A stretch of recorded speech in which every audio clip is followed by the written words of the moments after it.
ગુજરાત સરકારમાં ટેટ-ટાટ ભરતી 2024 માટે હાયર સેકન્ડરી ધોરણ 11 અને ધોરણ 12 પાસ માટે જે મેરિટ છે એનું એનાલિસિસ આ પ્રમાણે છે કે ટાટ હાયર સેકન્ડરીમાં કુલ હાજર ઉમેદવાર 41,250એ ટાટ મુખ્ય પરીક્ષા આપી હતી, જેમાંથી ગુજરાતી વિષયમાં 200 ગુણમાંથી 120 કે તેથી વધુ ગુણ મેળવનાર ઉમેદવારની સંખ્યા 14,803 હતી। અંગ્રેજી વિષયમાં 120 કે તેથી વધારે ગુણ મેળવનારની સંખ્યા 316 હતી। હિન્દી વિષયમાં 120 કે તેથી વધુ ગુણ મેળવનારની સંખ્યા 114 હતી। એમ કુલ 120 કે તેથી વધુ ગુણ મેળવનાર ઉમેદવારોની 15,223 જેટલી સંખ્યા છે।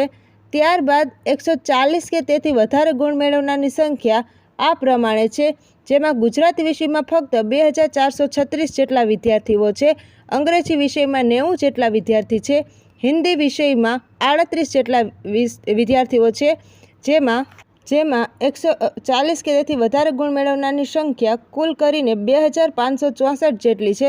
ત્યારબાદ વાત કરીએ તો 200 ગુણમાંથી 160 કે તેથી વધારે ગુણ મેળવનાર ઉમેદવારની સંખ્યા આ પ્રમાણે છે। તો ગુજરાતી વિષયમાં 56 જેટલી છે, અંગ્રેજી વિષયમાં 2 જેટલી સંખ્યા છે, હિન્દી વિષયમાં 1 જેટલી સંખ્યા છે, તો કુલ 59 જેટલી સંખ્યા 160 કે તેથી વધારે ગુણ મેળવનાર ઉમેદવારની સંખ્યા છે।